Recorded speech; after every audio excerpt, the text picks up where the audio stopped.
ഈശോമിശിഹായ്ക്ക് സ്തുതിയായിരിക്കട്ടെ. എപ്പോഴും എപ്പോഴും സ്തുതിയായിരിക്കട്ടെ. നോമ്പൊക്കെ കഴിഞ്ഞു, പുതുവർഷമൊക്കെ ആരംഭിച്ചു. ഒരുപാട് കല്യാണങ്ങളുടെ സമയമാണ്. എനിക്ക് തോന്നുന്നു ഒത്തിരി കല്യാണങ്ങൾ പലരും കൂടിക്കഴിഞ്ഞു. ചിലരുടെ തടിയൊക്കെ കൂടി കേട്ടോ. എന്തായാലും അതിൻ്റെ ഭാഗമായിട്ട് നമ്മൾ അതിനെക്കുറിച്ചല്ല ഞാനിന്ന് ചോദിക്കാൻ ആഗ്രഹിക്കുന്നത്.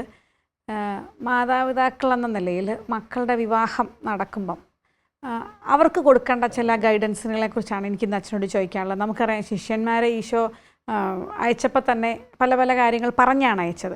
എന്ന് പറഞ്ഞ പോലെ മക്കളെ ഇങ്ങനെ അയക്കുകയാണല്ലോ. അച്ഛൻ പല എപ്പിസോഡിലും പറഞ്ഞ പോലെ മാതാപിതാക്കളെ വിട്ട് അവർ ഒരു ശരീരമായി അല്ലെ ഒന്നായി തീരുമ്പോൾ നമ്മളെ വിട്ടു പോകണമെന്നാണ്. അപ്പോൾ നമ്മൾ പറഞ്ഞയക്കുകയാണ് മക്കളെ. അപ്പോൾ പറഞ്ഞയക്കുമ്പം ഞങ്ങളെടുക്കേണ്ട മുൻകരുതലുകൾ, ശ്രദ്ധിക്കേണ്ട കാര്യങ്ങൾ എന്തൊക്കെ പറഞ്ഞ് വിടണം, ഇങ്ങനത്തെ കുറച്ച് കാര്യങ്ങളെക്കുറിച്ച് ഒന്ന് ചോദിച്ചാലോ ഞാൻ ആഗ്രഹിക്കുക. നമ്മൾ ഒരു യാത്ര അയക്കുമ്പം, യാത്ര പോകുമ്പം ശ്രദ്ധിക്കേണ്ട കാര്യങ്ങളെക്കുറിച്ച് പറഞ്ഞു കൊടുക്കും. ഇപ്പം യാത്ര പോകുമ്പം വണ്ടി, കാലാവസ്ഥ, അന്തരീക്ഷം ഓരോന്നിനെക്കുറിച്ച് പറയും. ശിഷ്യന്മാരെ അയച്ചപ്പം ക്രിസ്തു അങ്ങനെ പറഞ്ഞു. 10 കൽപ്പനയെ കൊടുത്തു വിട്ടു. 10 കൽപ്പന. അത് മത്തായി സുവിശേഷം 10-ാം അധ്യായത്തിൽ 1 മുതൽ കാണുന്നത്. ക്രിസ്തു ശിഷ്യർക്ക് കൊടുത്ത 10 കൽപ്പനകൾ അത് സംഗ്രഹിച്ച് ഒരു 5 കൽപ്പനയാക്കി അപ്പനമ്മമാർ കെട്ടിച്ചു വിടുന്ന പെണ്ണിനോട് പറയണം. ഒപ്പം കെട്ടുന്ന ചെറുക്കനോടും പറയണം. അതിൽ ഒന്നാമത്തേതായിട്ട് പറഞ്ഞു കൊടുക്കേണ്ടത് വിവാഹം ഒരു ദാനമാണ്. ദാതാവ് ദൈവമാണ്. ദൈവം തരുന്ന ദാനമാണ് ഒരു പെണ്ണ്, ദാനമാണ് ഒരു പുരുഷൻ. അപ്പം ദാനമെന്ന് പറഞ്ഞാൽ നമ്മുടെ മഹിമ വെച്ചല്ല, ദാതാവിൻ്റെ ഔദാര്യമാണ് ദാനം. പെര പണിത് ദാനം കൊടുത്തു, 2 ലക്ഷം രൂപ ദാനം കൊടുത്തു എന്ന് പറയുമ്പോൾ എൻ്റെ അർഹതയല്ല, ദാതാവിൻ്റെ ഒരു കരുണയാണ് അത്. വിവാഹം ഒരു ദാനമാണ്. ഒരിക്കലും ഒരു പെങ്കൊച്ച് 8-ാം വയസ്സിൽ ഓർത്തിട്ടില്ല ഇന്ന ചെറുക്കനെ എനിക്കായിട്ട് വെച്ചിട്ടുണ്ട്, കണ്ടുപിടിച്ചിരിക്കുക. ഒരു പുരുഷൻ എനിക്കൊരു പെണ്ണ് ഇന്ന കോടതിയിലുണ്ട് ഒന്നുമില്ല. കാലത്തിൻ്റെ പൂർണ്ണതയിൽ അവളങ്ങ് വന്നു ചേരും, വിധിച്ചത് വന്നു ചേരും. അപ്പം ഇതാണ്. ഇപ്പം അവിടെ ഓർക്കണം, ദാനമാണ്, ദാനമായി ലഭിച്ചതാണ്. ഇപ്പം ഒരു എറിയപ്പെട്ട കല്ല് പോലെയാണ് നമ്മൾ. ഒരു കല്ല് ഞാൻ എറിയുന്നു, ഒരു സ്ഥലത്ത് ചെന്ന് വീഴുന്നു. ആ വീഴുന്ന സ്ഥലത്തെ വെച്ച് കല്ലിന് ഓപ്ഷനില്ല, ചൂസ് ചെയ്യാൻ പറ്റിയല്ല. എവിടെ എറിഞ്ഞിട്ടോ അവിടെ വീഴുക എന്നുള്ളതാണ്. ഇതുപോലെയാണ് ദൈവം തന്ന ഭാര്യ, ദൈവം തന്ന ഭർത്താവ്, കുടുംബം, വീട്, സ്ഥലം, ജോലി, ശമ്പളം, ആരോഗ്യം, സൗന്ദര്യം എല്ലാം ദാനമാണ്. അപ്പം ദാനമാണെങ്കിൽ എനിക്ക് വേറെ അവകാശം പറയാൻ ഒന്നുമില്ല. എൻ്റെ കാര്യം ദൈവം തന്ന ദാനമാണ്. എനിക്ക് വേറെ ഇഷ്ടമുണ്ടായാലും ദാനങ്ങൾ പലതും അത് കിട്ടിയാൽ കൊള്ളാം, ഇത് കിട്ടിയാൽ കൊള്ളാം. പക്ഷെ തന്ന ദാനം ഇതാണ്. ദാതാവിന് നന്ദി പറഞ്ഞ് ആ ദാനത്തെ സ്വീകരിക്കുക. ദാനമായി കിട്ടിയതാണെന്ന് ഉറപ്പുള്ളവർ ദാനമായിട്ട് കൊടുക്കണം. അതും പ്രധാനപ്പെട്ട. ദാനമായി നിങ്ങൾ ലഭിച്ച് ദാനമായിട്ട് കൊടുക്കുക എന്ന് പറയുമ്പം, എൻ്റെ ഭർത്താവ് ദൈവം എനിക്കെന്ന ദാനമാണെങ്കിൽ ഞാനെന്ന ഭാര്യ എന്നെ പൂർണ്ണമായി കൊടുക്കണം. ഭർത്താവ് ഭാര്യയ്ക്ക് സ്വയം പൂർണ്ണമായി കൊടുക്കണം. കാരണം ദൈവമാണല്ലോ ദാനം തന്നത്. അപ്പോൾ ദൈവത്തിൻ്റെ മനസ്സ് ദാനമായി കിട്ടിയ ദാനമായി കൊടുക്കുക. അവിടെ മസിൽ പിടിക്കരുത്. അവിടെ ഞാൻ നീയോ ഞാനോ 4 പ്രാവശ്യം വേണമെങ്കിൽ 2 പ്രാവശ്യം ഞാനാണ് വേണ്ടത്, 2 പ്രാവശ്യം ചേട്ടനാണ് വേണ്ടത്. അങ്ങനെയുള്ള ഈ ഹരിക്കലോ കുടിക്കലോ ഒന്നുമില്ല. ഫ്രീ. ചിലപ്പം 10 പ്രാവശ്യത്തിൽ 9 ഞാനാണ് ക്ഷമിച്ചത്, 10ാമത്തെ ഞാൻ തന്നെയാണ് ക്ഷമിക്കും. കാരണം ദാനമായി കിട്ടി, ദാനമായി കൊടുക്കും. ഒരു വാശി, ഒരു കടുംപിടുത്തം, പിടിച്ചു വെപ്പ് ഉണ്ടായിരിക്കരുത്. അത് പ്രത്യേകിച്ച് അപ്പൻ അമ്മയോട്, അപ്പനും അമ്മയും മക്കളോട് ഒക്കെ പറയേണ്ട കാര്യമാണ്. ഞങ്ങളും മക്കളെ ദൈവം ഒരിക്കലും ഞങ്ങളെ യോജിപ്പിച്ചു, പക്ഷെ പിന്നെ ഞങ്ങളൊന്നും നോക്കിയിട്ടില്ല. പരസ്പരം അങ്ങോട്ടും ഇങ്ങോട്ടും കൊടുത്തോണ്ടിരുന്നു. ദാനമായിട്ട് കൊടുത്തു. സമയം, ശരീരം, ആയുസ്, മനസ്സ് എല്ലാം. കാരണം ദൈവം തന്ന സമ്മാനം ഒരു സമ്മാനം പോലെ തന്നെ ഞങ്ങളെ കൊടുത്തു. അങ്ങനെ കൊടുക്കാൻ മോൻ ഭാര്യയോടെ ശ്രമിക്കണം, മോള് കെട്ടിനോട് ശ്രമിക്കണം. ഇതാണ് ഒന്നാമത് കൊടുക്കേണ്ട ഒരു കൽപ്പനയല്ല. ഒന്നാമത്തെ ഉപദേശമില്ല. നമ്മുടെ മെറിറ്റിലെല്ലാം ഒന്നും ദൈവത്തിൻ്റെ സൗജന്യ ദാനമാണ്. ആരംഭിക്കുന്ന ഫാമിലി, മക്കളുണ്ടാകും, ഉണ്ടാകാതിരിക്കാം, സമ്പത്തുണ്ടാകും, ഉണ്ടാകാതിരിക്കാം, ആരോഗ്യം ഉണ്ടാകും, രോഗമുണ്ടാകും, എന്തും ദാനം, ഫ്രീ ഗിഫ്റ്റ്, ആ രീതി ചെയ്യും. ഒന്നാമത്തെ കാര്യം. രണ്ടാമത് നമുക്ക് പറയാൻ പറ്റും ഈ സുരക്ഷിതത്വങ്ങളെക്കുറിച്ചാണ്. സെക്യൂരിറ്റി, സുരക്ഷിതത്വം. അത് ഒത്തിരി ഒന്നും തപ്പിപ്പോകലെന്ന് പറയാം. ക്രിസ്തു പറയുന്നുണ്ട് ചെരുപ്പ് വേണ്ട. കാരണം ചെരുപ്പ് മനുഷ്യനിർമ്മിതമായ സുരക്ഷിതത്വമാണ്. കാലിൽ പൊടി പറ്റാതെ മുള്ളു കൊള്ളാതിരിക്കാൻ മനുഷ്യൻ നിർമ്മിക്കുന്ന സുരക്ഷിതത്വമാണ് ചെരുപ്പ്. അപ്പം പറയുന്നത് സുരക്ഷിതത്വം. വടിയെടുക്കരുത്, പണസഞ്ചി കരുതരുത്. ഈ മൂന്നെണ്ണം പറയുക. അതെല്ലാം സെക്യൂരിറ്റിയെക്കുറിച്ചാണ്. പണത്തെക്കുറിച്ച് അമിതമായി വ്യക്തത വെച്ചുകൊണ്ടിരിക്കല്ലേ. പണസഞ്ചി എടുക്കരുത്, അമിതമായി ആരെയും ആശ്രയിക്കരുത്, വടിയെടുക്കരുത്, ചെരുപ്പ് ധരിക്കരുത്. എന്ന് പറഞ്ഞാൽ ചിലപ്പം നമ്മൾ സമ്പത്തിലും ദാരിദ്ര്യത്തിലുമെന്നാണ് വിവാഹത്തിൻ്റെ പ്രതിജ്ഞ. ഇപ്പം ശുദ്ധദാരിദ്ര്യം വന്നാലും ക്ഷാമം വന്നാലും ക്ഷീണം വന്നാലും ഒരു പരാതിയില്ല. അതുപോലെ ഞാൻ അക്സെപ്റ്റ് ചെയ്യും. പണ്ട് പാടുമായിരുന്നല്ലോ, എനിക്ക് ഉണ്ടേലല്ല എനിക്കില്ലേലല്ല എൻ്റെ ഭർത്താവ് ഗൾഫിലാണെന്ന് പറയുന്ന ഒരു പാട്ടുണ്ടായിരുന്നു. എന്ന് പറയാൻ എനിക്ക് ഉണ്ടെങ്കിലും എൻ്റെ കർത്താവ് സമ്പന്നനാണ്. ദൈവം തൻ്റെ മഹത്വത്തിൻ്റെ സമ്പന്നയിൽ നിന്നും ആവശ്യമായതെല്ലാം തരും. മനുഷ്യൻ്റെ സുരക്ഷിതത്വം തേടരുത്, ദൈവത്തിൻ്റെ സെക്യൂരിറ്റി. കാരണം ദൈവത്തിൻ്റെ ബാങ്കിൽ അതൊരിക്കലും ബാങ്ക് തകർന്നു പോയല്ല. അതൊന്നും ഡിപ്പോസിറ്റ് കൂമ്പാരം കൂടി കിടക്കും. ആ സമ്പന്നതയിൽ നിന്നും ആവശ്യമായ ദൈവം നമുക്ക് തരും. ഞാൻ ഓർക്കുവാണ്, വീട്ടിൽ മമ്മി ഇങ്ങനൊരു സെൻറ്റൻസ് പറയും, എവിടെയൊക്കെ മനുഷ്യ സഹായം കുറഞ്ഞോ അവിടെയൊക്കെ ദൈവസഹായം കൂടും. സത്യമാണ് അല്ലേ? പലപ്പോഴും നമ്മൾ പരാതിപ്പെടും, അയ്യോ നമ്മളെ അവർ സഹായിച്ചില്ല, നമുക്ക് ഇവരൊരു പല കാര്യങ്ങളിലും അവരിടപെട്ടില്ല, നമ്മളെ മൈൻഡ് ചെയ്തില്ല. പക്ഷെ അപ്പോഴൊക്കെ കർത്താവ് കൂടുതൽ മൈൻഡ് ചെയ്യും. സിനിമയിൽ പറഞ്ഞ പോലെ മഞ്ജു വാര്യർ പറയുന്നുണ്ട്, പടത്തിലെ ആരുമില്ലാത്തവർക്ക് ദൈവം തുണയായിട്ട് വരും. ഉറപ്പാണ്. അതിപ്പോൾ നമുക്കൊരു അല്പം ഒരു സാമ്പത്തിക കുറവ് വരുമ്പോൾ പൊട്ടിത്തെറിക്കൊന്നും വേണ്ട, നാളെ അത് ദൈവം വീട്ടിൽ ഇതെല്ലാം ഒരാൾ കാണുന്നുണ്ടല്ലോ അല്ലേ? അത് നമ്മളാ ഉറപ്പറിയുള്ളൂ. അങ്ങനെ ഒരു ഉണ്ട്, ഇടപെടും, ദൈവം പ്രവർത്തിക്കും. ആ ഒരു ഉറപ്പിലാണ് നമ്മുടെ സെക്യൂരിറ്റി. അതായത് നമ്മളെ വിട്ടവൻ വിശ്വസ്തനാണ്. അവിടെ ഞാൻ ഓർക്കാറുണ്ട്, ഈ ആകാശപ്പറവകളുടെ കേന്ദ്രങ്ങൾ, അഭയമന്ദിരം തുടങ്ങിയ ആരും പൈസ ഇല്ലാഞ്ഞിട്ട് അടച്ചു പോയിട്ടില്ല. വിളിച്ചിറക്കിയിട്ട് നാണം കരുതുന്ന ദൈവം ഇല്ല, അത് ഉറപ്പാണ്. അപ്പം അതുകൊണ്ട് ചില ഉയർച്ചയും താഴ്ചയും വന്നാലും പോട്ടെ, സാരമില്ല, നാളെ പരിഹാരം ഉണ്ടാകും, ഇന്നല്ല നാളെ ഉണ്ടാകും. പണ്ട് പറയല്ലേ, കാരണം വാകയിൽ തമ്പുരാൻ എരയും തരും. അതൊന്നും അതിപ്പം നമ്മുടെ ചിലപ്പം നമുക്ക് തോന്നും ഈ ഭർത്താവ് ഓർത്ത പോലെ റെസ്പോണ്ട് ചെയ്യുന്നില്ല, എന്നെ വല്ലാതെ അങ്ങ് ഇറിറ്റേറ്റ് ചെയ്യുന്നു, എൻ്റെ സെക്യൂരിറ്റി ഈ മനുഷ്യനിലല്ലേ. പോയല്ലോ, ഓർക്കണ്ട. ഭർത്താവിൽ വെച്ചാൽ പോയി, ഭാര്യയെ വെച്ചാൽ പോയി, ദൈവത്തിൽ വെച്ചാൽ ആ സെക്യൂരിറ്റി ഒരിക്കലും പോവുകയല്ലോ. അല്ലെങ്കിൽ ചില പണക്കുറവുണ്ട്, പല കാര്യങ്ങൾ ചെയ്യാൻ വേണ്ടി അല്പം കൂടെ പണം ഉണ്ടെങ്കിൽ പറ്റും, ഇല്ലാതെ പോയല്ലോ, ഒന്നും ഓർക്കാനില്ല, ക്ഷാമമാണ്, പ്രശ്നമില്ല. കാരണം ദൈവം സമ്പന്നനാണ്. അപ്പോൾ ആ സമ്പന്നൻ്റെ ബാങ്കിൽ എനിക്ക് ആവശ്യമെല്ലാം ഉണ്ട്, തരും. അപ്പം അങ്ങനെ ഒരു ട്രസ്റ്റിൽ നിങ്ങൾ ജീവിക്കണമെന്ന് നമുക്ക് മക്കളെ ഉപദേശിച്ചു വിടണം. ഈശോ അങ്ങനെ പഠിപ്പിച്ച് നിങ്ങൾ ട്രസ്റ്റിൽ പോകാനാണ് പറഞ്ഞത്. അതുപോലെ പറയണം, നമുക്ക് മക്കളെ വിവാഹ ജീവിതത്തിൽ ഇഷ്ടാനിഷ്ടങ്ങൾ പലതും ഉണ്ടാകും, പക്ഷെ ഒരു ട്രസ്റ്റിൽ നിങ്ങൾ ജീവിച്ചു പോകണം. ഇനി മൂന്നാമതായിട്ട് എനിക്ക് തോന്നുന്നു, ഒരു ഇപ്പോഴത്തെ ഡിവോഴ്സും കാര്യങ്ങളും ഒന്നിനും ഒരു സ്ഥിരതയില്ല അല്ലേ?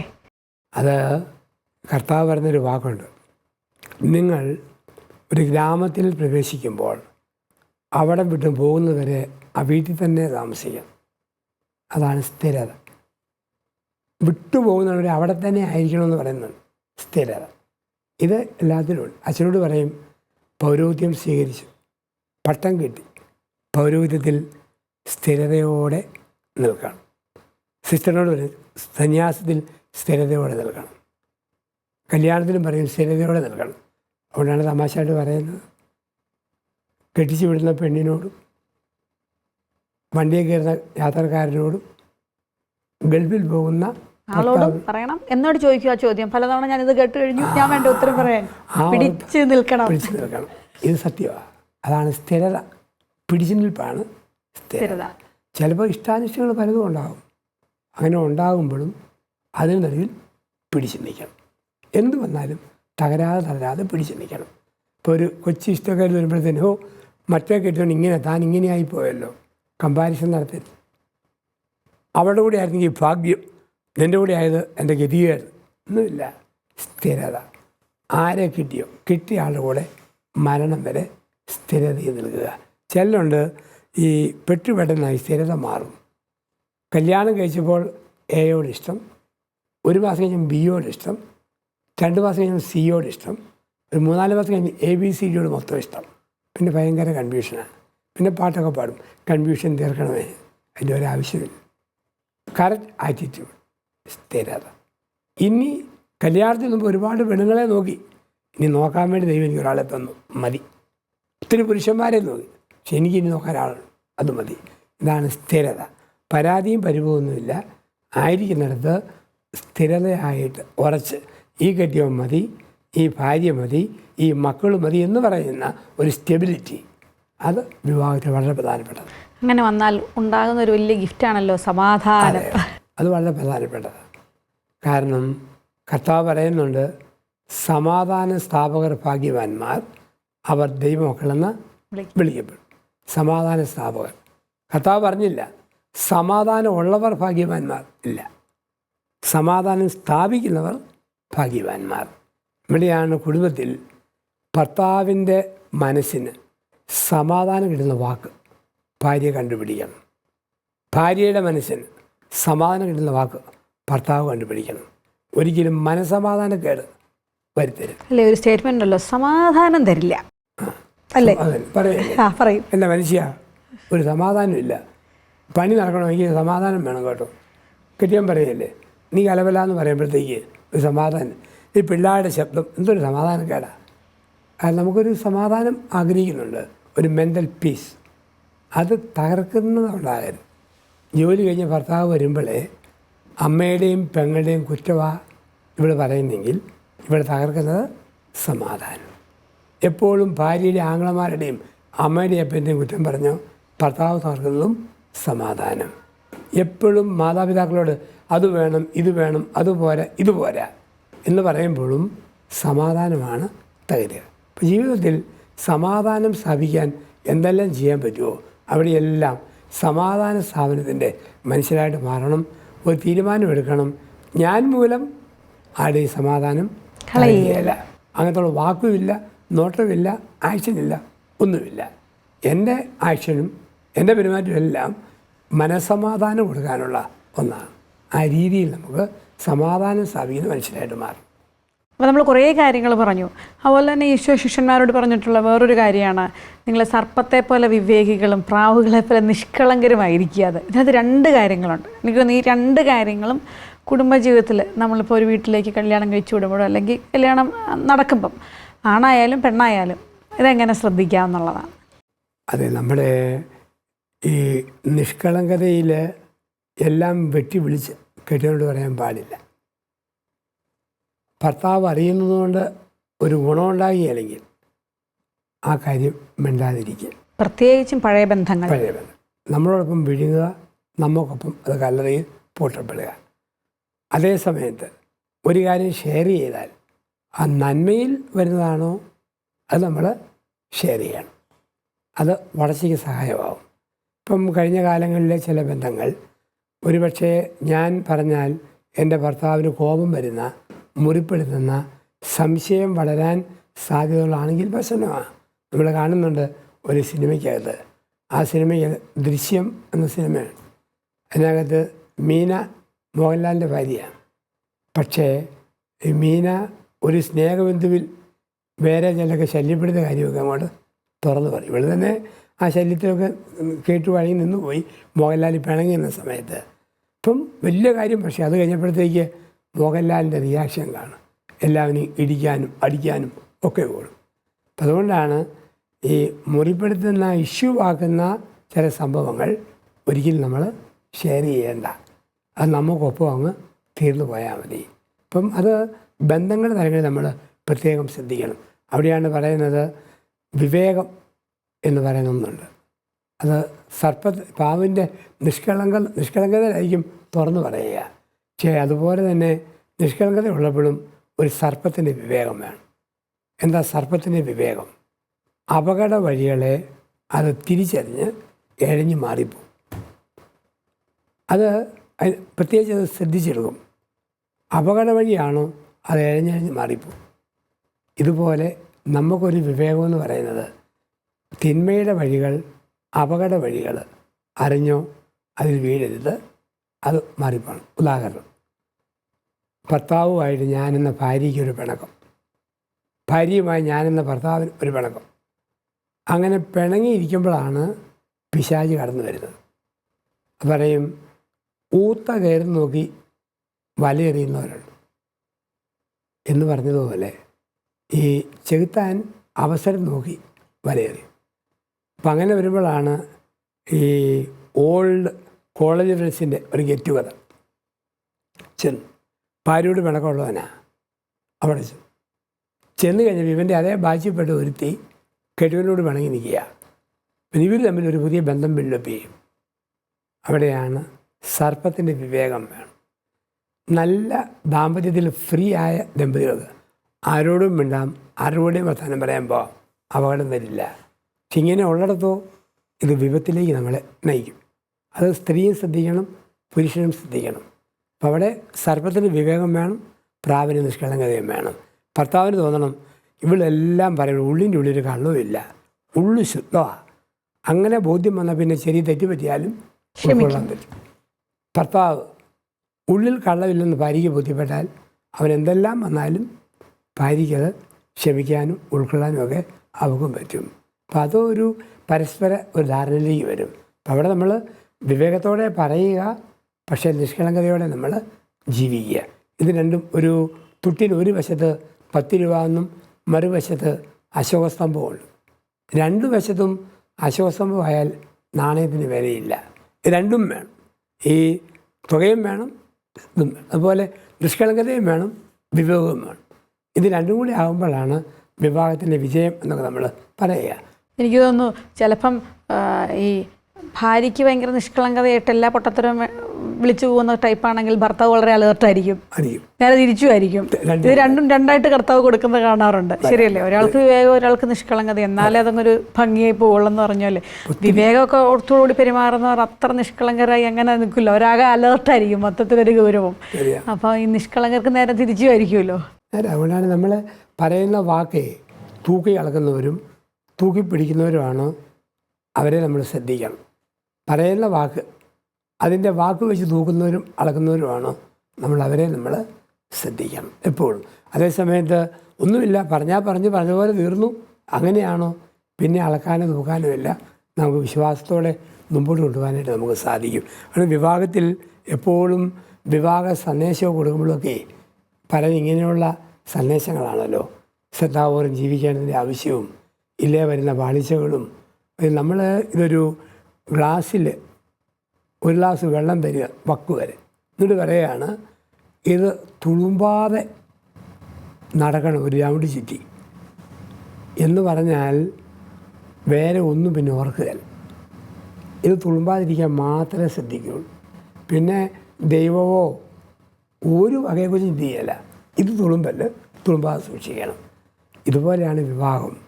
ചില പാക്കിൻ്റെ പുറത്ത് കാണാം ഈസിലി ബ്രിട്ടിൽ, എളുപ്പത്തിൽ പൊട്ടിപ്പോകാം, ഹാൻഡിൽ വിത്ത് കെയർ, ശ്രദ്ധയോടെ കൈകാര്യം ചെയ്യണം. അത് ദാമ്പത്യമാണ്. ആ ദാമ്പത്യത്തിൽ ശ്രദ്ധയോടെ കൈകാര്യം ചെയ്യണം. അവിടെയാണ് ഈ രണ്ടു വാക്ക്, വിജ്ഞാനവും വിശുദ്ധി അല്ലെ വിവേകവും തുറവിയും ഒക്കെ നമുക്ക് വരിക എന്ന് പറയുക. അപ്പം അതല്ലെന്ന് വരി എന്ത് പറ്റുമെന്ന് വെച്ച് കഴിഞ്ഞാൽ എല്ലാം ഉണ്ടെങ്കിലും അപ്രതീക്ഷിതമായിട്ടിത് തകർന്നു പോകാനുള്ള ഒരു വലിയ സാധ്യതയുണ്ട്. എനിക്കൊന്ന് ഈ പിശാച് ആരെ വിഴുങ്ങണമെന്ന് നോക്കി നടക്കുക എന്നാണല്ലോ പറയുക. അപ്പം ഈ വിശുദ്ധിയും വിവേകവും നിഷ്കളങ്കതയും ഒക്കെയുള്ള കുടുംബങ്ങളിൽ പോലും പിശാചിൻ്റെ അറ്റാക്ക് വരാറില്ലേ? നമുക്കൊരു വലിയ കോൺഫിഡൻസോടെ നമ്മളെല്ലാം തികഞ്ഞവരാണ്, കർത്താവ് എപ്പോഴും കൊണ്ടുണ്ട്, ഞങ്ങൾ പെർഫെക്റ്റാണ്, ഞങ്ങൾ ഭയങ്കര നല്ല ദമ്പതികളാണ് എന്ന് അവകാശപ്പെട്ടുകൊണ്ട് ജീവിക്കാൻ സത്യത്തിൽ പറ്റാത്തൊരു കാലമാണ് അല്ലേ? ചില പറയും എൻ്റെ അച്ചു എങ്ങനെ ഇങ്ങനെയായി എന്നറിയത്തില്ല. വിവാഹത്തിൽ പ്രവേശിച്ചപ്പോൾ അങ്ങനെയൊന്നും ഓർത്തല്ല, പക്ഷെ എങ്ങനെ ഇങ്ങനെയായി, കാലങ്ങൾ കഴിയുമ്പോൾ എങ്ങനെയോ നമ്മൾ ഇങ്ങനെയായി പോകുന്ന ഒരു അപകടമുണ്ട്. അപ്പം അവിടെ വളരെ വളരെ ശ്രദ്ധ, അത് നമ്മൾ പറയും ക്രിസ്തു പിറന്ന രാത്രിയിൽ 3 പേരാണ് ക്രിസ്തുവിനെ കണ്ടത്. 1 ജാഗ്രതയുള്ള രാജാക്കന്മാർ, 2 തിടുക്കമുള്ള ഇടയന്മാർ, 3 ഭക്തിയുള്ള മറിയം. ഇത് വിവാഹത്തിലും ഇത് 3 ആവശ്യമാണ്. ഒരു ജാഗ്രത വേണം. ശ്രദ്ധിച്ചില്ലെങ്കിൽ എവിടെയെല്ലാം പാളിച്ച് പറ്റും, ശ്രദ്ധിച്ചില്ലെങ്കിൽ എന്തെല്ലാം അബദ്ധം പറ്റും. നിതാന്ത ജാഗ്രത വേണം. ഒപ്പം ഒരു തിടുക്കം ചെയ്യണം. നാളെ നാളെന്ന് വെച്ചുകൊണ്ടിരിക്കുക, ഇന്ന് തന്നെ ചെയ്യണം. ചുമ്മാ നാളത്തേക്ക് മാറ്റി വെക്കുക. എല്ലാം ഇന്ന് ചെയ്തു പോകണം. ഒരു തിടുക്കം വേണം. അപ്പോൾ ജാഗ്രത, തിടുക്കം. ഒപ്പം മാതാവ് ഭക്തിയോടെ യേശുവിനെ കണ്ടു. പ്രാർത്ഥനയിലുള്ള ശക്തിയും നമുക്ക് വേണം. ഈ ബുദ്ധിപരത്തിലുള്ള ജാഗ്രതയും തിടുക്കവും പോരാ, ആത്മാവിൽ ഭക്തിയും വേണം. അവിടെയാണ് കുടുംബത്തിൻ്റെ വിജയം. ആ കുടുംബമാണ് തിരുക്കുടുംബമെന്ന് അറിയപ്പെടുന്നത്. തിരുക്കുടുംബം ആകെ 3 പേരുടെ പ്രത്യേകതയാണ്. ഒന്ന്, ദൈവത്തോട് വർത്തമാനം പറയുന്ന കെട്ടിയവൻ. അതാണ് യോസേപ്പ് സ്വപ്നത്തിൽ നിന്ന് വാക്ക് പറയാം. ദൈവത്തോട് ആലോചന ചോദിക്കുന്ന, വർത്തമാനം പറയുന്ന ഒരു ഭർത്താവ് വേണം. രണ്ടാമത്, നിൻ്റെ ഇഷ്ടം പോലെ നടക്കട്ടെ എന്ന് പറയുന്ന സമർപ്പണത്തിൻ്റെ ഭാര്യ വേണം. 3, ജ്ഞാനത്തിലും പ്രായത്തിലും ദൈവത്തിൻ്റെയും മനുഷ്യനും വളരുന്ന മക്കൾ വേണം. ഇതെല്ലാം കൂടി ഈ പ്രമാണങ്ങൾ ഇതെല്ലാം പാലിക്കുമ്പോൾ, ഈ കൽപ്പനകൾ പാലിക്കുമ്പം ഇങ്ങനെയുള്ള കുടുംബമായിട്ട് നമ്മുടെ കുടുംബം മാറും. അത് ആ ഭൂമിയിൽ സ്വർഗത്തിൻ്റെ പതിപ്പാവും, പരദീസയുടെ പുനരാവർത്തനമാവും. അങ്ങനെ ആക്കാനാണ് ശ്രമിക്കേണ്ടത്. അതിനുള്ള വഴികൾ ദൈവം പറഞ്ഞു തരുമ്പം ജാഗ്രതയോടെ അതിന് കാതു കൊടുക്കണം. എനിക്ക് തോന്നുന്നു ഈ എപ്പിസോഡ് നിർബന്ധമായും കല്യാണം കഴിപ്പിച്ച് മക്കളെ അയക്കുന്ന എല്ലാ മാതാപിതാക്കളും കാണട്ടെ എന്ന് ഞാൻ ആഗ്രഹിക്കുകയാണ്. നല്ല നല്ല കുടുംബങ്ങൾ നമ്മുടെ മക്കൾക്കും ഉണ്ടാവട്ടെ എന്ന് ഞാൻ ആഗ്രഹിക്കുകയും പ്രാർത്ഥിക്കുകയും ചെയ്യുകയാണ്. അപ്പോൾ ഏതായാലും ഇന്നത്തെ എപ്പിസോഡ് വൈൻഡപ്പ് ചെയ്യാനുള്ള സമയമായി.